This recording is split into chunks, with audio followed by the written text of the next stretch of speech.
Hello friends, welcome back to my YouTube channel. आज की इस वीडियो में हम कर रहे हैं टीजीटी स्पेशल एजुकेटर जो 24 जून को हुआ है उसका English part. Let's get started. Question number 1, select the most appropriate meaning of the given proverb. Proverb क्या है? A good skill is more dangerous than lions claw. तो गुड स्किल होता क्या, पहले हम ये समझते। पहले के ज़माने में लिखने के लिए यूज़ किया जाता था, है ना। इसका मतलब ये किस चीज़ को सिम्बलाइज़ कर रहा है? गुड स्किल किसको सिम्बलाइज़ कर रहा है? पेन को, या फिर हम कहें वर्ड्स को, या कहें आइडियाज़ को, है ना। और लॉयंस क्लो किसको सिंबलाइज कर रहा है? ये सिंबलाइज कर रहा है स्ट्रेंथ को, है ना। ये किसको सिंबलाइज कर रहा है? स्ट्रेंथ को। तो वो क्या कहना चाह रहे हैं कि जो हमारे वर्ड्स हैं, जो आइडियाज़ हैं, वो स्ट्रेंथ से ज़्यादा डेंजरस है। तो ये बात कहाँ पे लिखी है? फर्स्ट ऑप्शन देखते हैं, physical weapons are stronger than intellectual tool. ये तो उल्टा लिखा है। Pens and swords are equally dangerous, या ये भी नहीं है। ये कह रहे हैं कि जो हमारा पेन है वो ज़्यादा डेंजरस है। और lion strength can overpower by written words. ये ही एक लॉयन की स्ट्रेंथ को भी हम रिटन वर्ड से ओवर पावर कर सकते हैं, यही कहना चाह रहे हैं ना वो। फोर्थ वन क्या है? राइटिंग और words can be more harmful than, अच्छा यहाँ पे can be overpowered by, अरे मैंने अपने आप ही शब्द जोड़ लिए। Or lion strength can overpower any written words, नहीं, उल्टा है। राइटिंग और words can be more harmful than physical strength और violence. Yes, fourth one is the right answer. ठीक है। Question number 2, select the most appropriate option to fill in the blank. The glass pain of my window dash this morning. इस morning में क्या हुआ? Lived, wrong, ग्रू या broke. चारों का मतलब देखते हैं। लिव्ड का मतलब होता है कोई जिया हो, लिव्ड मतलब जीना, है ना। रैंग, रैंग मतलब बजा, ग्रू मतलब बड़ा हुआ, और ब्रोक मतलब टूटा। तो क्या होगा? पेन के साथ क्या हुआ होगा? टूटा होगा, broke. Question number 3, select the most appropriate option that rectifies the incorrectly spelled word in the given sentence. तो हम इधर तो देखेंगे नहीं, हम इधर देखेंगे सीधा सीधा। अच्छा देखो, नहीं देखना, सब कुछ ही पड़ेगा। यह थ्रेटन यहाँ पे सही लिखा है। एंटायर ये तो खुद ही अपने आप में गलत है। सरेंडर ये भी गलत है। ये सरेंडर ठीक है, ये एंटायर ठीक है। ये एनहीलेट गलत है। इसका करेक्ट क्या है? ए डबल एन होता है, ए डबल एन, एनहीलेट। एनहीलेट का मीनिंग क्या होता है? एनहीलेट का मतलब होता है to destroy something completely, to destroy something completely. Army ने क्या किया? The army threaten to annihilate the entire city block if the rebels refuse to surrender. ठीक है, तो आर्मी ने क्या कहा कि सब कुछ ही ख़त्म कर देंगे तुम्हारा। मतलब पूरी सिटी में कहा कि अगर रिबेल्स जो है वो सरेंडर करने से रिफ्यूज़ करते हैं तो बिल्कुल तुम्हारा नामो निशान पूरी सिटी में से मिटा देंगे। ठीक है, तो एनिहिलेट का क्या मतलब है? To destroy something completely. और एनिहिलेट की स्पेलिंग क्या होती है? A double N. ठीक है। Question number 4, select the most appropriate antonym of the underline words in the given sentence. तो अंडरलाइन वर्ड क्या है? एक्जुबिरेंस। अंडरलाइन वर्ड क्या है? Exuberance. Despite her old age, her youthful exuberance still shines through in every aspect of her life.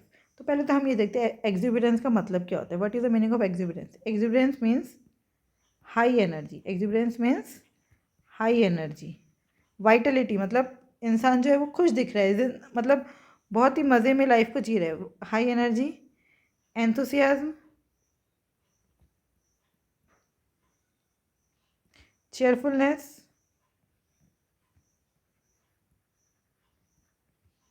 और liveliness. ठीक है, अब हम इन चारों का मीनिंग देखते हैं, फिर हमें पता चलेगा कौन सा करेक्ट आंसर है। हमें क्या बताना है? एंटोनिम। रेडियंस, रेडियंस का क्या मतलब होता है? ब्राइटनेस, चमकदार जो हो। तो रेडियंस का मतलब है ब्राइटनेस। ग्लो और शाइनिंग क्वालिटी, और शाइनिंग क्वालिटी। तो ये तो कुछ मैच हो ही नहीं रहा। दोनों एक तरह से थोड़े से सिमिलर हैं।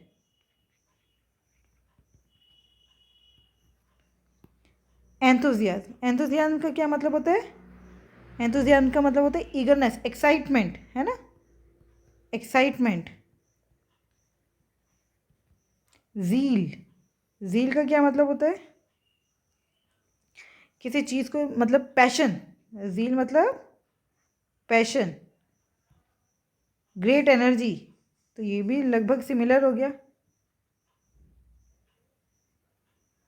और एपैथी का क्या मतलब होता है? एपैथी मतलब lack of interest, lack of interest, lack of enthusiasm, lack of enthusiasm. तो एक्जुबिलेंस था, हाई एनर्जी, एंथुसियाज्म, चीयरफुलनेस और लाइवलीनेस। तो उसका अपोजिट कहाँ है? अपैथी में। अपैथी मतलब lack of interest, lack of enthusiasm. Question number 5, select the most appropriate, फिर से हमें एंटोनिम बताना है, ऑफ द अंडरलाइन वर्ड। तो अंडरलाइन वर्ड कौन सा है? डेफर्ड। अंडरलाइन वर्ड कौन सा है? Deferred. As a guest at the dinner party he was polite and deferred to the host for guidance on the event. वो क्या कहना चाह रहे हैं? डिनर पार्टी का गेस्ट होने के नाते वो पोलाइट रहा और and deferred to the host for the guidance, मतलब उसने होस्ट को लीड लेने दिया, है ना, गाइडेंस के लिए। तो गाइडेंस ऑन द इवेंट्स, तो डेफर्ड का मतलब होता है, अगर हम सिंपल सा मीनिंग देखें, submitting to someone else authority. Submitting to मतलब किसी और को लीड लेने देना, किसी और की अथॉरिटी के आगे आप कुछ नहीं कह रहे। सबमिटिंग टू,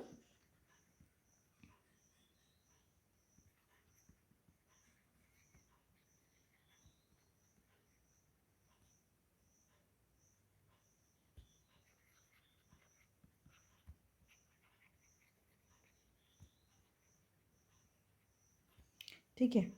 चलिए, तो अब हम देख लेते हैं इन सब का मीनिंग। यील्डेड, यील्डेड का क्या मतलब होता है? यील्ड मतलब जैसे इकोनॉमिक्स में हम पढ़ते हैं high yielding variety seed. Yield का मतलब होता है देना, मतलब अगर इंग्लिश में देखेंगे तो क्या हो जाएगा? To submit, to give, to submit.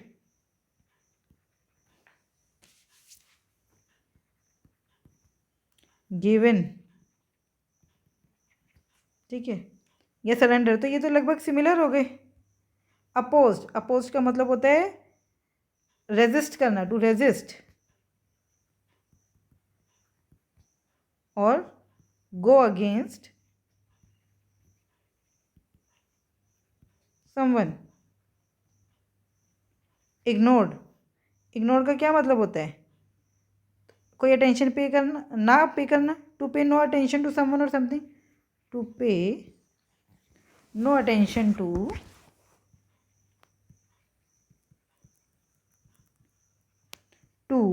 Someone और समथिंग।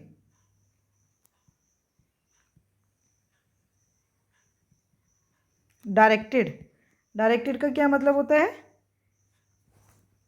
टू गाइड, तो और इंस्ट्रक्ट अदर्स, है ना। तो डेफर्ड का मतलब होता है मतलब submitting to someone else authority, आप किसी और की बात मान रहे हो। यील्ड भी लगभग वही है। इग्नोर तो बिल्कुल ही अलग हो गया, इग्नोर करना। डायरेक्टेड भी वही है, टू गाइड और इंटरेस्ट अदर्स। लेकिन अपोज क्या है? टू रेजिस्ट और टू गो अगेंस्ट समवन। तो ये डेफर्ड का क्या है? अपोजिट है। It is opposite of deferred, right. Question number 6, select the option that can be use as one word substitution for the underlined segment in the given sentence. Jenny inherited her grandmother's great love of collecting books, particularly of great love of collecting books. ये है underline part. तो great love of collecting books को क्या बोलते हैं?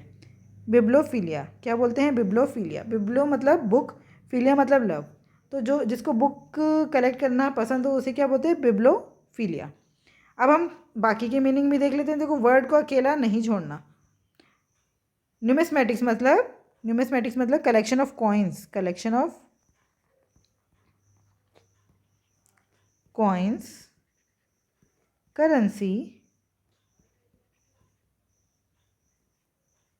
और medals.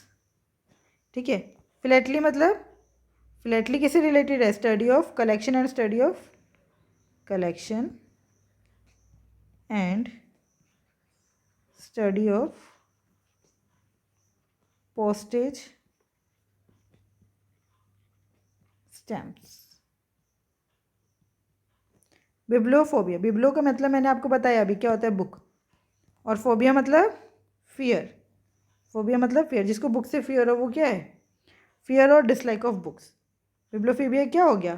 Fear, fear और dislike of books. तो बाकी के भी हमें सब वर्ड्स का मीनिंग पता चल गया। Numismatics collection of coin, currency और मेटल्स। बिब्लोफिलिया मतलब great love of collecting books. Philately मतलब collection and study of postage stamps. Bibliophobia मतलब fear or dislike of books. Question number 7. Select the most appropriate option to fill in the blank. He dash left his important document on the table and it was stolen. उसने अपना document table पर छोड़ दिया और वो क्या हो गया? वो गुम हो गया, मतलब चोरी हो गया। तो यूजफुली, केयरलेसली, फ्रिक्वेंटली या loudly? Of course carelessly. He carelessly left his important document on the table and it was stolen.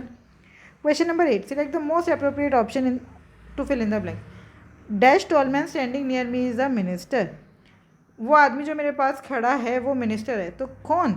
The tall man मतलब अब आप किसी एक पर्टिकुलर व्यक्ति की बात करें ना, मैंने आपको बताया था ए और एन जो होता है वो मतलब जो नॉर्मल है उसके लिए आता है, लेकिन जो द है वो पर्टिकुलर के लिए आता है। तो यहाँ पे पर्टिकुलर व्यक्ति की बात हो रही है जो आपके साथ में खड़ा है। Select the option that can be use as a one word substitution for the underline segment in the given sentence. She had been feeling tired, drained for several weeks. After a long vacation in the lap of nature, she felt completely healthy, energetic, youthful and ready to work. तो completely healthy, energetic, youthful and ready to work, इसके लिए कौन सा word आ सकता है? तो पहले हम देख लेते हैं सभी वर्ड के मीनिंग। ठीक है, क्या क्या होंगे? सबसे पहले रीगल। रीगल का क्या मतलब होता है? Regal means royal. Regal means royal, king like, majestic. ठीक है, रिमिस। रिमिस का मतलब होता है केयरलेस। रिमिस मतलब careless, negligent, irresponsible.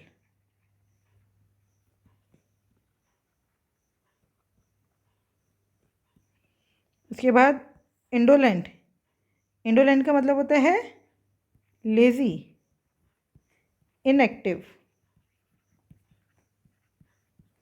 Unwilling to work.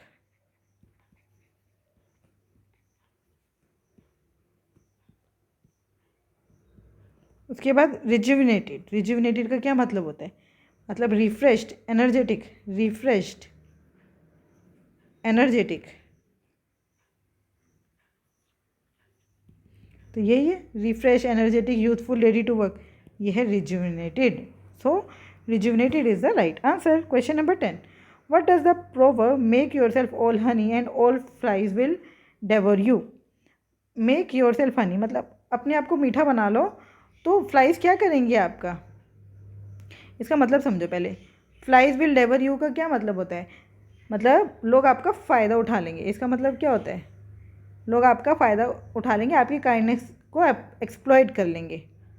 ये किसको सिंबलाइज कर रहा है? ये सिंबलाइज कर रहा है taking advantage of you, taking advantage of you. ठीक है, तो इसमें बताओ कौन सा आएगा? Sweetness always lead to success and admiration. Sweetness से सक्सेस और एडमायरेशन मिलता है? बिल्कुल नहीं, ये तो ये कह ही नहीं रहा। वो तो ये कह रहे हैं कि अगर आपने अपने आप को ज़्यादा मीठा बना लिया तो लोग आपका फ़ायदा उठा लेंगे। Being too sweet and servile invites exploitation. ज़्यादा मीठा होना मतलब ज़्यादा ही प्यार से बात करना आप एक्सप्लॉयटेशन को इनवाइट करने के बराबर है। हाँ जी, बिल्कुल यही कहना चाह रहे हैं वो। Attracting attention is always beneficial. Attraction को अटेंड करना बेनिफिशियल है, ऐसी तो कोई बात हो ही नहीं। हो ही नहीं रही। If you are successful you will attract others, अगर आप सक्सेसफुल हैं तो आप दूसरों को अट्रैक्ट करेंगे, ऐसी भी इसमें कोई बात नहीं हो रही। इसमें वो क्या कहना चाह रहे हैं कि अगर आपने अपने आप को ज़्यादा ही पोलाइट मीठा, मतलब पोलाइट नहीं, मीठा बनाया, मतलब आप सबकी हाँ में हाँ मिला रहे हैं, आप सबको खुश करने की कोशिश कर रहे हैं, तो आपका एक्सप्लॉयटेशन होना तय है। क्वेश्चन नंबर 11 क्या है? Sentences of a paragraph are given below in jumbled order, arrange the sentences in the correct order to form a meaningful and coherent paragraph. पहला क्या है? ए, इट से कोई सेंटेंस स्टार्ट हो सकता है? नहीं। सच टेस्ट, कौन से टेस्ट? बी से भी नहीं हो सकता, तो ये तो आंसर गया। अब देख लेते हैं सी, दे आर यूजुअली ऑथेंटिक, तो सी भी गया। दे से कैसे होगा? डी तो है ही नहीं। E, a listening test is a design to evaluate how well developed your listening skills are. E से ही स्टार्ट होगा, ई से एक ही ऑप्शन है, third is the right answer. E के बाद A, a listening test is design to evaluate how well developed your listening skills are, फिर आएगा A, it include some speaking usually in the form of recording as input, फिर आएगा D, this inputs can be instructions, direction, announcement, conversation, talks, lectures, description and so on. C, they are usually authentic and set the context in which the learners have to listen, and such test assesses how effectively a person can understand spoken language in various real life situations. Question number 12 फिर से वही है, paragraph दिया है और आपको बताना है। फिर से वही, इट से कैसे स्टार्ट हो जाएगा? इट जस्ट रिक्वायर्स, क्या इट किसके लिए आ रहा है भाई? प्रोनाउन का यूज़ तो आप तब करोगे ना जब आपको नाउन पता हो, तो ए से नहीं होगा। B, there is no age bar और special qualification for rock climbing, तो अभी तक तो रॉक क्लाइंबिंग की बात हुई नहीं है, तो हम सीधा ऐसी बात कैसे कर देंगे? बी से भी नहीं हो सकता, तो ये तो आंसर नहीं हो सकता। फिर बचा ई और डी। ई देखते हैं। Rock climbing not only strengthens the body but also enhances mental resilience and problem solving skill. ठीक है, ये बात। डी देख लो, rock climbing as an activity began more or less at the beginning of the 19th century, सबसे पहले तो यही बताएंगे, तो आ गया डी। अब देखते हैं ई और बी में से पहले क्या आएगा। E, rock climbing not only strengthens the body but also enhances mental resilience and problem solving, और बी क्या है? There is no age bar और special qualification for rock climbing, तो डी के बाद ई आना चाहिए, फिर बी आना चाहिए ना, मतलब बी बाद में आएगा ना, तो क्लियर है। डी ई, फिर A, it just requires basic physical fitness knowledge. C, one can gain confidence, personal satisfaction, immense stamina and endurance through this sport. There is no age bar or special qualification for rock climbing. DEACB is the right answer. Question number 13. Select the most appropriate option. तो यहाँ पे क्या आएगा? They don't know how dash sugar is needed. Sugar जो है वो क्या है? काउंटेबल नाउन है या अनकाउंटेबल? तो अनकाउंटेबल है। अनकाउंटेबल के साथ क्या आता है? मच। मैनी जो होता है वो काउंटेबल के साथ आता है। लिस्ट यहाँ पे नहीं, लिस्ट शुगर इज नीडेड नहीं। फ्यू जो होता है वो काउंटेबल और ना के बराबर गिनती के लिए आता है। Question number 14. Select the most appropriate option that rectifies the underlined incorrectly spelled words in the sentence. ये क्या है? ऑर्डिनेंस। ऑर्डिनेंस का हम करेक्ट स्पेलिंग क्या होता है? Ordinance. Fourth one is the right answer. ORDINANCE और ORDINANCE, ये ई एक्स्ट्रा है।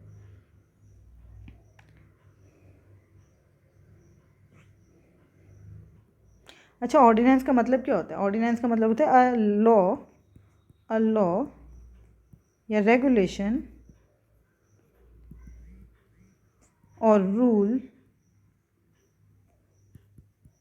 passed by a municipal authority such as city or town government, municipal authority. उसके बाद question number 15. Select the most appropriate option to fill in the blank. The student gave his best presentation using dash. Useful feature of his using, कैसा feature है? कोई एक feature है laptop का जो using his give his best presentation using a useful. अब इसमें कैसे साउंड आ रही है? य कैसे साउंड है? कॉन्सोनेंट साउंड है या वोवल साउंड है? कॉन्सोनेंट साउंड है, इसलिए यहाँ पे क्या आएगा? क्वेश्चन नंबर, अब हमें पढ़ना है पैराग्राफ। देखो पैराग्राफ कैसे करते हैं, आप लोग सब कहते हैं मैडम पैराग्राफ क्यों नहीं करवा रहे हो, तो पैराग्राफ पूरा पढ़ने से पहले आपको क्वेश्चन पढ़ने होते हैं। सबसे पहले इन्होंने हमसे पूछे the tone of the passage, casual या ह्यूमरस, क्रिटिकल या एनालिटिकल या informative and reflective, cautious and objective. उसके बाद सेकंड क्वेश्चन में क्या पूछा, according to the passage what percentage of millennials prefer immersive travel experience over traditional tourism. Question number 18. Which of the following would be the most suitable title for the passage? The rise of experiential travel connecting with the world, a history of tourism in the past pandemic era, millennials and the future of tourism, exploring destination through guided tours. Question number 19. Choose a synonym of the word foster from the given option. तो आपको foster का मतलब बताना है, synonym बताना है, ठीक है. उसके बाद question number 20. How is the passage structured. अब आपको ये बताना है इस पैसेज का स्ट्रक्चर कैसे बना है. Problem solution, presenting issues with tourism and proposing solution, cause effect, explaining why travel has changed and its outcome, thematically introduce experiential travel and elaborating on its significance, fourth chronologically tracing the history of travel. अब हम questions हमने पढ़ ली, अब हम paragraph पढ़ेंगे. Comprehension. Travel has change, so have priorities. What people desire from their vacation is no longer confined to guided tours. There is a yearning to go beyond having a great time and delve deeper to feel the pulse of the place. People now seek deeper, more meaningful experiences that connect them with the destination's culture, history, and people. This shift, known as experiential travel, has become widely popular. Experiential travel is not just about visiting places, it is about feeling them. Many travelers find joy in kind strangers, quiet moments, and the wisdom in old faces. These experiences help create a sense of belonging and deeper connection to the world. Since the pandemic, people have started prioritizing themselves, realizing how short life can be. A report reveals that 86% of millennials now prefer immersive travel experiences over the traditional tourism. Instead of simply checking places off a list, they want to live their journey, joining local festival, exploring hidden culinary gems, and embracing cultural traditions authentically. Experiential travel fosters a lasting appreciation for places and their people. Travelers immerse themselves in local traditions, engage in community activities, and learn from those they meet. Whether it is exploring nature, understanding regional customs, or connecting with locals, these moments create lasting memories. Experiential travel is not just about fun, it is way to learn, grow, and truly become a part of a place, or even if only for a short time. समझ आया. मतलब यहाँ पे travel tourism की बात हो रही है. अब क्वेश्चन हमसे क्या पूछा है. पहला हमसे पूछा है identify the tone of the passage. आप बताइए कैसी टोन है. Casual and humorous. इसमें ऐसे ह्यूमरस वाली तो कोई बात ही नहीं हो रही, हंसी मजाक वाली. तो ये फ़नी तो इसमें कुछ नहीं है, तो ये तो नहीं हो सकता. Critical and analytical. क्रिटिकल का क्या मतलब होता है, जब हम किसी चीज़ की खामियां बताते हैं और फिर उसको एनालाइज करेंगे तो वो हो गया एनालिटिकल. ऐसी कोई खामियां तो पता ही नहीं है. Informative and reflective. बिल्कुल यहाँ पे हमें इन्फॉर्मेशन दी जा रही है किस चीज़ की, कि भाई ये जो है ट्रैवल टूरिज्म क्या है, ठीक है, और लोग आजकल क्या कर रहे हैं, तो उस पर रिफ्लेक्शन भी आ रहा है. Cautious and objective. कोशियस का मतलब होता है चेतावनी भरा. तो यहाँ पे कोई कोशिश की टोन तो थोड़ी ना, कोई चेतावनी थोड़ा ना दी जा रही है, तो ये भी नहीं हो सकता. Third one is the right answer. Question number 7 मैंने अंडरलाइन ही कर दिया था. 86%. What percentage of millennials prefer immersive travel experiences over traditional tourism. 86%. Question number 18. Which of the following would be the most suitable title for the passage. The rise of experiential travel connecting with the world. यही तो बात हो रही है experiential travel की, बस, है ना. Question number 19. Choose the synonym of the word foster from the given option. देखो फोस्टर का क्या मतलब होता है. फोस्टर का मतलब होता है प्रमोट. फोस्टर का क्या मतलब होता है, प्रमोट. तो डिस्करेज नहीं. डिस्करेज मतलब किसी के अंदर आत्मविश्वास को क्या कर देना. मतलब डिस्करेज का मतलब होता है समझिए आप. डिस्करेज मतलब पीछे करना. अपोज ये भी पीछे करना, मतलब मना करना. इग्नोर ये भी. प्रमोट आगे बढ़ाना है, तो यही लिख दिया इन्होंने. फोस्टर का मतलब क्या होता है, प्रमोट, तो वो यहाँ पे लिखा है. Option number 4 is the right answer. Question number 20 and the last question of this video. How is the passage structured. Passage कैसे स्ट्रक्चर हुआ है भाई. प्रॉब्लम सोल्यूशन है नहीं, यहाँ पे ऐसी कोई प्रॉब्लम थोड़ी ना दिख रही है हमें. कोज इफेक्ट, कौन सा कोज कौन सा इफेक्ट नहीं. Explain why travel has changed and its outcome. ये एक्सप्लेन कर रहे हैं कि ट्रैवल कैसे चेंज हो गया और उसके क्या क्या परिणाम निकले, ऐसा कुछ नहीं है। Thematically introducing experiential travel and elaborating on its significance. Yes, experiential travel को इंट्रोड्यूस किया गया और फिर उसके सिग्निफिकेंस को इलेबोरेट किया गया। Chronologically tracing the history of travel, नहीं ऐसा कुछ भी नहीं है। तो third one is the right answer.